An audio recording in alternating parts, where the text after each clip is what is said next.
Hello friends. Spouse open work permit for Canada के लिए जब आप अप्लाई करते हो तो इन एक्चुअल आपको कौन कौन से डॉक्यूमेंट चाहिए जो आपको इंडिया से लगाने हैं, और एडिशनली जो आपको अपने स्पाउस जो स्टूडेंट है आपका जो कनाडा में, उनसे आपको क्या क्या डॉक्यूमेंट मंगवाने हैं। तो ये सारी चीज़ें मैं आपको वन बाय वन एक्सप्लेन करूँगा। जो डॉक्यूमेंट आपको खुद चाहिए एज ए स्पाउस जब आप इंडिया से अप्लाई करते हो, तो ये 4 कैटेगरी के डॉक्यूमेंट चाहिए। फर्स्ट ऑफ ऑल, जो ये वीज़ा इशू होता है that is only only on the basis of your relationship. तो इसमें जो मैं आपको डॉक्यूमेंट बताऊंगा वो सारे लेजिटिमेट ही मैं एक्सप्लेन करूंगा, क्योंकि उनकी सेंटिटी होती है। उसकी फर्दर बहुत ज़्यादा एक्सप्लेनेशन हमें देने की ज़रूरत नहीं पड़ती। जैसे रिलेशनशिप प्रूफ को एक्सप्लेन करने के लिए सबसे फर्स्ट एविडेंस हो जाता है हमारा मैरिज सर्टिफिकेट।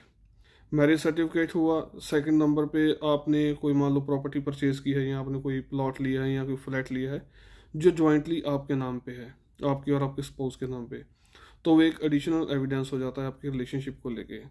इसके अलावा पासपोर्ट पे अगर आप दोनों के नेम इंडोर्स हैं, वो भी एक एडिशनल एविडेंस है, लेजिटिमेट डॉक्यूमेंट है वो भी एक।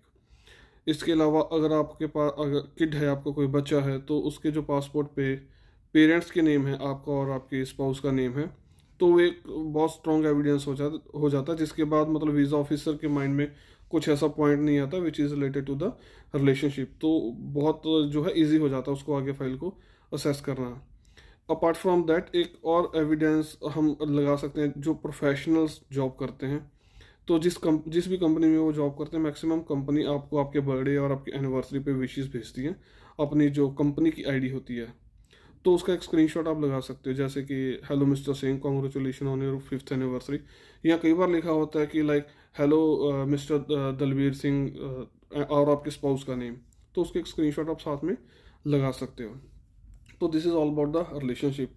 हाँ, इसके अलावा आप एक ध्यान रखिएगा, कुछ पॉलिसीज जैसे हमने ली होती है, कोई LIC की ली है, या हमने कोई HDFC या किसी भी फाइनेंशियल इंस्टीट्यूशन से जो पॉलिसी ली है, उसमें हमने नॉमिनी सेलेक्ट किया होता है।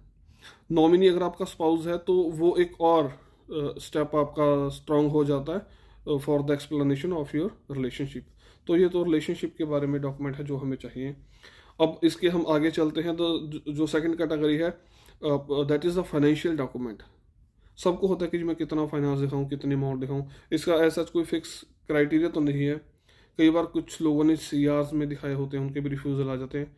कुछ लोग 4-5-6 लाख की अमाउंट दिखा के भी अपने केस को थ्रू करवा लेते हैं। तो बेसिकली जो वीज़ा ऑफिसर में भी जो देखना चाहता है कि इनके पास फंड्स का फ्लो कैसा है, लाइक जो मैं बता रहा हूँ that is morally for the professionals.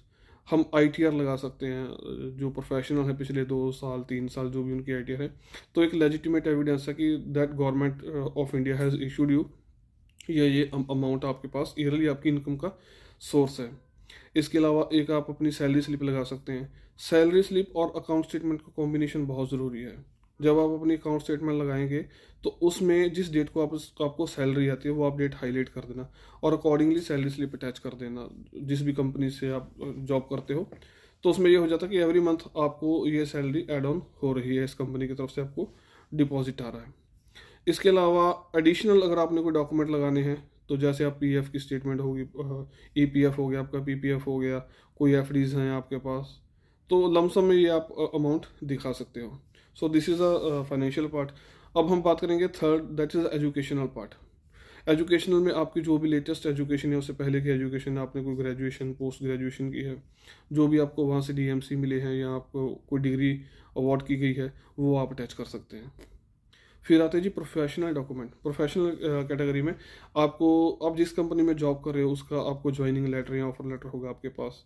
फिर जैसे कोई आपकी प्रमोशन हुई है, कोई अप्रिसिएशन हुआ है, वो आप अटैच कर सकते हो। अगर आपने एक कंपनी छोड़ दी, दूसरी में ज्वाइन किया है, तो पिछली कंपनी का आप रिलीविंग लेटर लगा सकते हो। तो ये सारी डॉक्यूमेंट्स हैं जो आपकी एक जिस प्रोफेशन में आप जॉब करते हैं उस जर्नी को ये शो करता है। अपार्ट फ्रॉम दैट, ये तो था जो आपको इंडिया से डॉक्यूमेंट चाहिए। अब आपको अपने स्पाउस से डॉक्यूमेंट कनाडा से कौन से मंगवाने हैं, तो मेजरली वहाँ पे होता है इनरोलमेंट लेटर, कि जो आपको कॉलेज की तरफ से होता है, फ्रेश इनरोलमेंट लेटर हो, जिस डेट में आप अप्लाई कर रहे हो, आप उसे 5-7-10 दिन पहले का इनरोलमेंट लेटर मंगवा लीजिए कि ये जो स्टूडेंट है हमारे पास इनरोल है, और दैट जेन्युइन स्टूडेंट है, तो वो कॉलेज लेटर इशू कर देता है। एडिशनली आपको जो भी वहाँ से वर्क परमिट या स्टडी परमिट इशू हुआ है उसका आप अटैचमेंट लगा सकते हो। थर्डली, आप इसमें जिस प्रोविंस में आपका स्पाउस है एज ए स्टूडेंट, तो उनको वहाँ से कोई आईडी कार्ड इशू है या कोई उनका ड्राइविंग लाइसेंस है वो आप अटैच कर सकते हो। इनविटेशन लेटर आपको अपने स्पाउस की तरफ से लगाना होगा। तो ये डॉक्यूमेंट है जो आपको वहाँ से चाहिए। अब इसमें एक चीज़ आपको मैं बताना चाहूँगा कि जो स्पाउस बच्चे के साथ अपनी फाइल लगाते हैं, तो अगर बच्चा 5 साल के ऊपर होता है तो उसमें हमें बच्चे का स्टूडेंट वीज़ा अप्लाई करना होता है। जब स्टूडेंट वीज़ा अप्लाई करने जाते हैं तो बहुत सारे जो एप्लीकेंट हैं उनको कन्फ्यूज़न होती है कि जी वो ऑफ़र लेटर मांग रहे हैं, तो ऑफ़र लेटर हम कैसे अरेंज करें। कंसल्टेंट को भी नहीं पता होता ये चीज़। वो आपको कह देंगे जी आपका जो स्पाउस कनाडा में है उसको बोलो कि वो स्कूल में जाएं, वहाँ पे पता करें, वहाँ से ऑफ़र लेटर अटैच करके दें, वो अरेंज करके दें वहाँ से। बट ऐसी कोई रिक्वायरमेंट नहीं है। IRCC की वेबसाइट पे भी ये चीज़ एक्सप्लेन की गई है कि अगर आपका बच्चा, if your child is above 5 year of age, then that child is eligible to apply for study permit without holding the valid offer letter from the any school from the Canada। तो ये कम उन्हीं की guideline है। अब जब आप apply करने जाओगे वहाँ पे एक ऑफर लेटर का एक बॉक्स बन के आएगा, वहाँ पे आप एक सिंगल A4 शीट लीजिएगा। A4 शीट पे आप लिखिएगा to the visa officer, I am this kid name is this, passport number is this, address is this, is requesting you to approve his her study permit without having the offer letter as per the guidelines given by the IRCC। तो उनको पता होती है ये चीज़।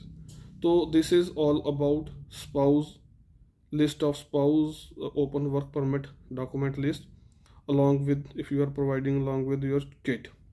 ये जो मैंने आपको डॉक्यूमेंट्स बताए हैं ये मैंने प्योरली अपने एक्सपीरियंस के बिहाफ पे बताए हैं, और ये बड़ी जेन्युइन चीज़ें मैं बता रहा हूँ आपको। इसमें किसी भी आपको कंसल्टेंट की ज़रूरत नहीं पड़ेगी। ये सारी चीज़ें आप खुद अरेंज कर सकते हैं और अपने केस को आप फाइल कर सकते हो। इसके बाद आगे बढ़ेंगे। नेक्स्ट वीडियो में SOP और क्या क्या चीज़ें हैं उसको लेकर मैं आऊँगा आपके साथ। तब तक के लिए थैंक यू सो मच। अच्छी लगी तो वीडियो लाइक कर लेना और सब्सक्राइब कर लेना। Thank you.